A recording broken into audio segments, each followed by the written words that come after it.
नमस्कार मित्रांनो, मी रमेश माटे तुमच्या समोर परत पुनश्च एकदा मी इथं उपस्थित आहे.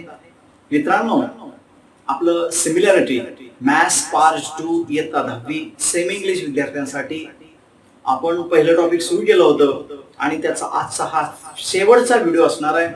तर प्रॉब्लेम सेट मध्ये आपण 2 भाग केले होते. एकूण 13 उदाहरणं होती, त्यापैकी 1 to 6, 1 to 7 आणि त्यानंतर 7 to 8 to 13 असा आपण भाग केलेला आहे. तर त्यापैकी 1 to 7 उदाहरण आपण पहिल्या व्हिडिओमध्ये पाहिलेलं आहे. तर आपण शेवटचा व्हिडिओ आणि या व्हिडिओमध्ये आपण 8 ते 13 असे इम्पॉर्टंट आणि स्टार असलेले क्वेश्चन्स आपण पाहणार आहे. तर चला मित्रांनो, आपण पहिल्यांदा एक्झाम्पल नंबर 8 पाहतोय. काय आहे प्रश्न? तर मित्रांनो, तुमच्या समोर इथं क्वेश्चन दिसत आहे. Question number 8. What is exactly the question is here? Simply when we are discussing here in the figure, segment PA, segment QB, segment RS and segment SD are perpendicular to line AD. AB is equal to 60, BC is equal to 70 and CD is equal to 80 and also PS is equal to 280. Then find PQ, QR and RS. असं असेल तर आपल्याला PQ, QR आणि RS ची किमती काढायची. तर तुमच्या समोर आकृती सुद्धा दिसते तिथं. तर SD परपेंडिक्युलर आहे, RC परपेंडिक्युलर, QB परपेंडिक्युलर आणि PA परपेंडिक्युलर हे कोणाला आहे? तर लाईन AD ला आहे. तर त्यावरून आपण आता उत्तराकडे जातोय. नेमकं आपल्याला काय मिळणार आहे तर बघूया सोल्युशन मध्ये. हिअर डिअर फ्रेंड्स, आपल्याला गिव्हन जे दिलेलं आहे त्याचा जर विचार केला तर PA परपेंडिक्युलर लाईन AD आहे, segment QB perpendicular to line AD आहे. त्याचप्रमाणे आपण पुढे जातोय अजून. तर त्यामध्ये segment RC perpendicular line AD आणि सेगमेंट लाईन AD SD सुद्धा AD ला परपेंडिक्युलर आहे. सो व्हॉट इट इंडिकेट्स, याच्यावरून काय लक्षात येतं पहा मित्रांनो, PA, QB, RC, SD असे तिन्ही सेगमेंट एकाच लाईनला जर परपेंडिक्युलर असतील, लंब असतील, तर त्या तिन्ही काय असतात? एकमेकांना पॅरलल असतात. तर तुमच्या समोर दिसत आहे segment PA, segment QB parallel, segment RC and segment SD, all these sides are parallel to each other. जेव्हा हे पॅरलल असतात त्यानंतर आपल्याकडे त्याच्यावर एक थेरम आहे. ते थेरम आपण वापरतो इथं. त्या थेरमचं नाव आहे property bye 3 parallel lines and it is transversal. या गुणधर्मानुसार बघा, AB upon PQ, BC upon QR, त्याचप्रमाणे CD अपॉन SR तुमच्या समोर दिसतंय. त्यांचे रेशो इक्वल आहे. तर प्रॉपर्टीचं नाव आहे property bye 3 parallel lines and it is transversal. आता इथं आपल्याला काय करायचंय पहा, AB, BC, CD च्या व्हॅल्यू आपल्याकडे आहे, मान्य आहे, पण PQ, QR, SR काढायचंय. त्यासाठी आपल्याला theorem on equal ratio he property वापरतोय. आता इथं थेरम ऑन इक्वल रेशो केलं तर काय करायचंय पहा, AB plus BC plus CD सगळ्यांची वर बेरीज होणार आहे आणि denominator as well as numerator आपण बेरीज करतोय. AB plus BC plus CD upon PQ plus QR plus SR is equal to काय होणार आहे? K. It is a constant. तर थेरम ऑन इक्वल रेशो प्रमाणे त्यांची बेरीज केली. मग आपण इथं काय करतोय, सगळ्यांच्या व्हॅल्यू लिहितोय आपण इथं. तर व्हॅल्यू तुमच्या समोर दिसत आहे 60 प्लस 70 प्लस 80 अपॉन, आकृतीत पहा तुम्ही, तर तुम्हाला दिसेल PQ plus QR plus SR ची एडिशन जर केली, सेगमेंट प्रॉपर्टी एडिशन, तर PQ plus QR plus RS ची बेरीज तुम्हाला दिसते PS. ते PS लिहिलेलं आहे इज इक्वल टू, परत तुम्हाला काय मिळणार आहे? K मिळणार आहे. तर मित्रांनो, आपण व्हॅल्यू टाकलेले आहे 60 plus 70 plus 80 upon PS is equal to K. Definitely आपण त्यांची बेरीज करतोय. आता त्या बेरजेमध्ये तुम्हाला दिसेल 210 आणि PS ची व्हॅल्यू आहे 280, 280 क्वेश्चन मध्येच दिलेलं आहे. सो त्याचं उत्तर येणार आहे 210 upon 280 is equal to K. आपण त्याला भाग घालूया. भाग घातल्यानंतर काय मिळेल बघा, 0 0 कॅन्सल होईल आणि तुम्हाला उत्तर काय मिळेल पहा तिथे. तर 0 0 कॅन्सल झाल्यानंतर 7 च्या टेबल मध्ये 7 3 जा 7 4 जा असं आहे. तर त्याप्रमाणे 3 upon 4 is equal to K असं तुम्हाला उत्तर मिळेल. आणि त्यावरून आपल्याला सगळ्या व्हॅल्यू काढायच्या. तर त्या कुठल्या व्हॅल्यू आहेत पहा. पहिला रेशो आपण घेतोय 60 अपॉन PQ आहे इज इक्वल टू तेच रेशो आपण घेऊया ते अपॉन 4. मग त्यावरून आपल्याला काय मिळेल बघा, क्रॉस मल्टिप्लिकेशन करा. 60 into 4 240 अपॉन 3 केलं तर 3 8 जा म्हणजे 80. पीक्यू ची व्हॅल्यू आपल्याला 80 मिळतं. त्याचबरोबर आपण पुढे जातोय, क्यूआर ची व्हॅल्यू काढणार आहे. क्यूआर इज इक्वल टू, त्याचप्रमाणे जर उत्तर काढलं तर 280 अपॉन 3 मिळणार आहे. आणि त्याचबरोबर आर एस ची जर व्हॅल्यू काढायला गेलो तर त्यांचं मल्टिप्लिकेशन केल्यानंतर 320 डिवायडेड बाय 3 असं आपल्याला उत्तर मिळतंय. कारण की दरवेळी आपण काय करणार आहे, जसं 60 upon PQ is equal to 3 upon 4 घेतलं तर तसं 70 अपॉन काय घ्यायचं, QR is equal to 3 upon 4 घेतल्यानंतर 70 इंटू 4 280 डिवायडेड बाय 3. 3 ने भाग जात नाही म्हणून तसंच ठेवलं. आणि तिसरं जे आहे त्याच्यातलं 80 upon R S is equal to 3 upon 4 घेतलं तर 80 अपॉन 4 काय होणार आहे, 320 डिवायडेड बाय 3 म्हणून आर एस ची व्हॅल्यू सुद्धा 320 अपॉन 3 असं मिळणार आहे. तर मित्रांनो अशा आपल्याला थेरम ऑन इक्वालिटीचा वापर करून उत्तर काढले. तर हे झालं क्वेश्चन नंबर 8. आपण क्वेश्चन नंबर 9 कडे जातोय. चला मित्रांनो आपण क्वेश्चन नंबर 9 काय आहे पाहूया आता. तर क्वेश्चन नंबर 9 पाहत असताना प्रश्न तुमच्या समोर डिस्प्लेवर दिसतोय. तर पहा, in triangle PQR and is a median. पहा तुम्हाला आकृती दिसतं तिथं, PM हे मीडियन आहे. Angle bisectors of PMQ. पहा आकृतीमध्ये PMQ आणि दुसरा आहे PMR. तर डिस्प्लेवर दिसत असेल तुम्हाला. तर त्यांचे बायसेक्टर कोण आहे, MX आणि MY. ओके, तर हे PQ ला X मध्ये आणि PR ला Y मध्ये इंटरसेक्ट करतात. So what we are going to prove, आपल्याला काय प्रूव्ह करायचं मित्रांनो, तर आपल्याला प्रूव्ह करायचं आहे XY पॅरलल QR. तर काय प्रूव्ह करणार आहे, XY parallel QR and this is one of the activity based question. Complete the proof filling in the boxes. तर आपल्याला ते पूर्ण करायचं आहे. तर सुरुवात त्यांनी ऑलरेडीच दिलेली आहे. त्या सुरुवातीपासून आपण पाहिल्यानंतर लक्षात येतं, पहिल्यांदा आपण ट्रायंगल घेतो तो कुठलं, in triangle PM, in triangle PMQ. Activity आपण फिलअप करतोय फक्त. पहा अतिशय सोपं आहे. In triangle PMQ ray MX is bisector of PMQ. तर त्याच्यात व्हॅल्यू आपण टाकतोय. अँगल बायसेक्टर प्रॉपर्टी माहितीये. तर काय मिळेल उत्तर तुमचं, तर उत्तर काय मिळणार आहे पहा, MP. तर PMQ मध्ये विचार केला तर MP upon MQ is equal to आहे, दुसऱ्या बॉक्स मध्ये तुम्हाला उत्तर मिळेल that is PX upon XQ. Theorem of angle bisector.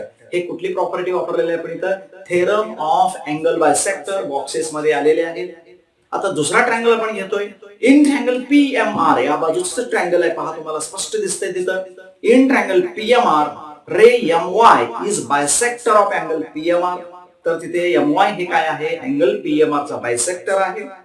मग परत आपण इथं व्हॅल्यू पुटअप करतोय.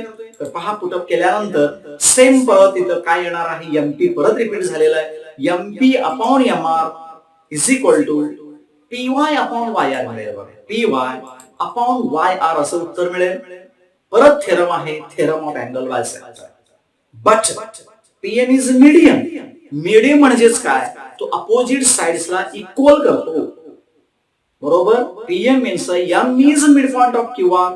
त्याप्रमाणे काय मिळेल तुम्हाला, MQ is equal to MR असं मिळेल. MQ is equal to MR and therefore from 1 2 आणि ते M इज मिड पॉइंट आहे त्याचा विचार जर केला तर तुम्हाला काय मिळेल बघा, रेशो MP अपॉन MQ आणि MP अपॉन MR तुम्हाला दिसतायत ना. तर त्यात MP न्यूमरेटर तर सेम आहे, डिनॉमिनेटर मध्ये MQ is equal to MR different होता, ते मात्र मिड पॉइंट मुळे सेम झालेला आहे. Due to that we obtained here PX upon XQ is equal to PY upon YR. It is from 1 2 and 3. हे आपल्याला कशावर मिळतं, 1 2 3 वरून मिळतं. आपण रेशो कडे येऊया. इथं परत फिगर कडे पहा, PX upon XQ is equal to PY upon YR.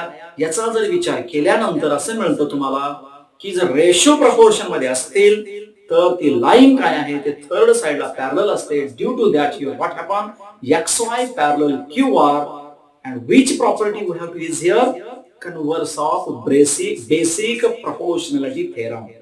Converse काय सांगतो, if ratio are in proportion then that line is parallel to third side. According to that property XY parallel QR. Hence we proved here. अशा रीतीने आपण prove केलेला आहे. Example number 9. Dear friends, now we are move towards example number 10. आपण आता example number 10 कडे येतोय. डिस्प्लेवर तुम्हाला दिसत असेल आता. पहा क्वेश्चन काय आहे. In figure 1.78 bisectors of angle B and angle C of triangle ABC पहा intersect each other in point X. कुठे छेदतायत तर एक्स मध्ये. लाईन AX बघा तुम्हाला intersect the side BC in point Y. AX सरळ काढलेलं आहे आणि ते BC मध्ये BC ला Y मध्ये एक पॉइंट काय करतं ते इंटरसेक्ट करत असेल तर AB is equal to 5, AC is equal to 4, BC is equal to 6. Then find the value of AX upon XY. आपल्याला काढायचं आहे. तर पहा याचा आन्सर काय असणार आहे. तर मित्रांनो अतिशय सोपा प्रश्न आहे. हे मात्र 4 मार्काला विचारण्यात येतो. तर पाहूया याचे उत्तर काय मिळणार आहे. सुरुवात आपण करतोय. Solution. First of all we start in triangle ABC. Bisector of angle B and bisector of angle C intersect in X. पहा कुठे छेदतायत ते दोन्ही X मध्ये छेदतायत.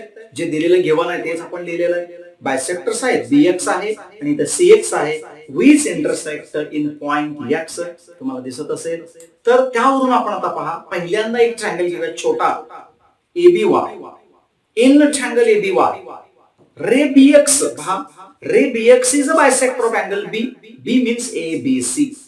तर बायसेक्टर प्रॉपर्टी आपल्याला माहित आहे already. What is the bisector property. AB upon BY is equal to AX upon XY. हा तुमच्या समोर दिलेला आहे angle bisector property. AB upon BY is equal to AX upon XY. This is number 1. आपण number 1 दिलेला आहे. After that we move towards the next triangle here AYC. In the triangle AYC ray CX is a bisector of angles. आता इथे ray CX bisector आहे. Again we have to use the angle bisector property and what we obtained here that is आपल्याला काय मिळणार आहे पहा मित्रांनो इथे. तर AC upon CY is equal to AX upon XY. Number 2 again angle bisector property. तर पाहतोय तुम्ही इथं 1 आणि 2 मध्ये पहा विचार करा. तिथे बायसेक्टर आणि इथे बायसेक्टर 2 वेळा बायसेक्टर वापरलेला आहे. 1 आणि 2 from 1 and 2 I think right hand side both having same. दोघांचेही राईट हँड साइड सेम आहे. AX upon XY AX upon XY. Therefore 1 from 1 and 2 we obtained आपल्याला काय मिळणार आहे. AX upon XY is equal to AB upon BY is equal to AC upon CY मिळेल. पहा तुमच्या समोर डिस्प्ले आलेला आहे. AX upon XY is equal to AB upon BY is equal to AC upon CY. From 1 and 2 हे कशावरून मिळालं आपल्याला. फ्रॉम 1 and 2 आणि त्याच्यावर आपण आता थेरम ऑन इक्वल रेशो वापरतोय. तिथे वापरत असताना काळजी घ्यायची जे फर्स्ट रेशो आहे त्याच्यावर न वापरता राहिलेल्या 2 वरच आपण थेरम ऑन इक्वल रेशो केलं. एडिशन ऑफ न्यूमरेटर आणि डिनॉमिनेटर. पहा आपण थेरम जो वापरतोय ना आपल्याला त्या पर्टिक्युलर सगळ्याच रेशोवर वापरावं असं काही नाहीये. जशी गरज भासते त्याप्रमाणे वापरता येतं आणि एडिशनच करावं असं काय नाहीये. Theorem on equal ratio subtraction सुद्धा तुम्ही करू शकता. काही ठिकाणी एडिशन काही ठिकाणी सबस्ट्रॅक्शन सुद्धा वापरू शकता. जे वर न्यूमरेटर मध्ये वापरतात तेच ऑपरेशन खाली करायचे लक्षात घ्या.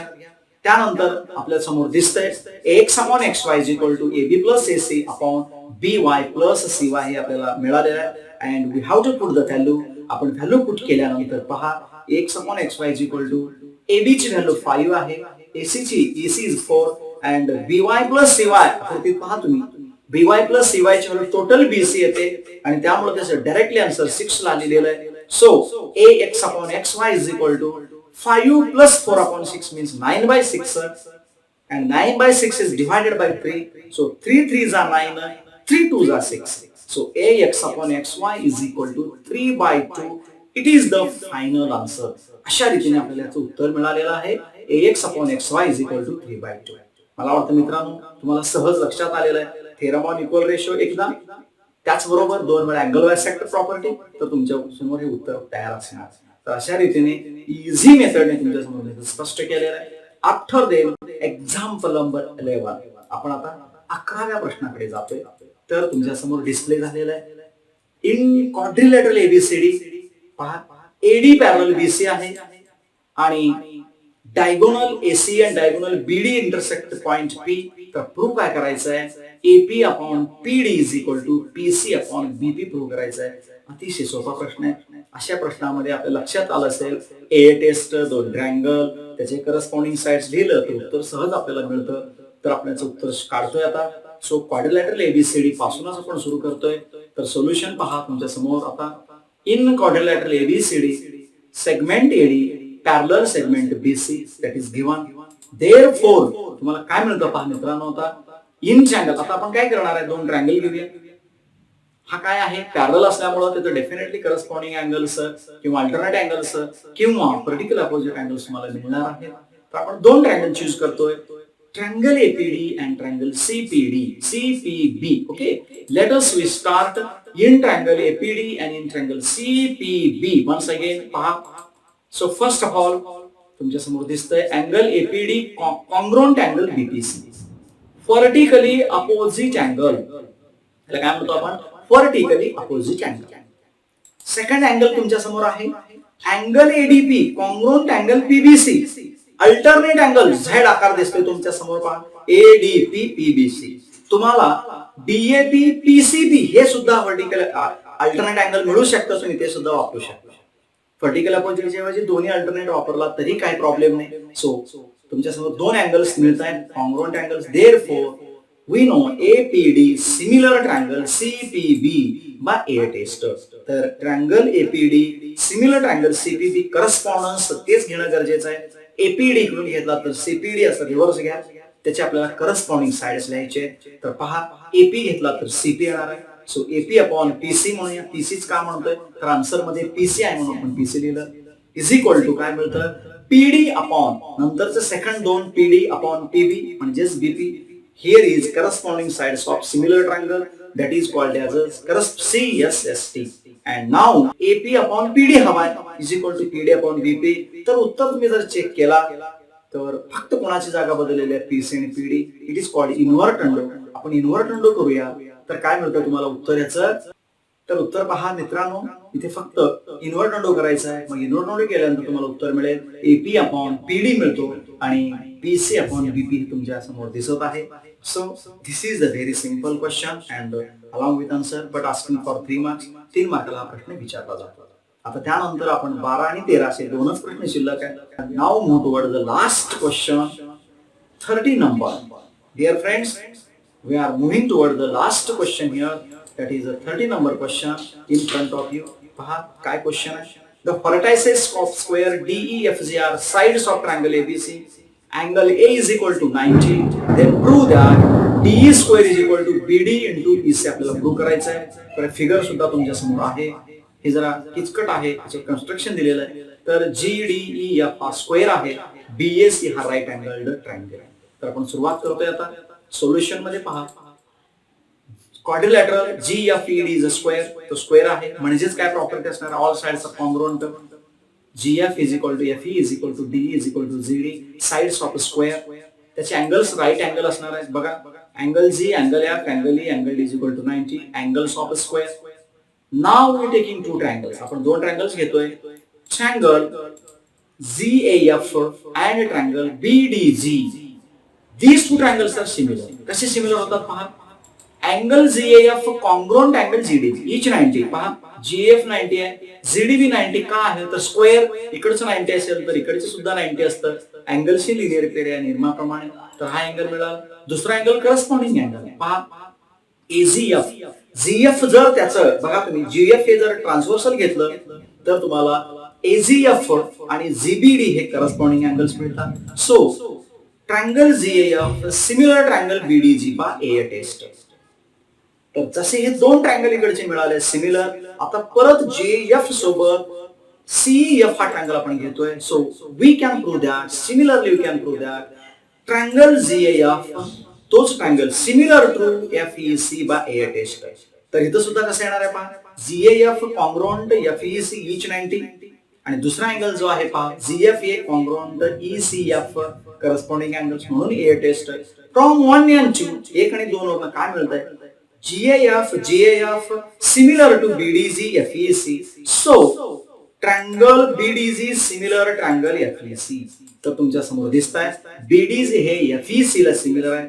मित्रांनो दरवेळी तुम्हाला माहित आहे ट्रायंगल सिमिलर झाले तर त्याचे करस्पॉन्डिंग साइड्स लिहायचे.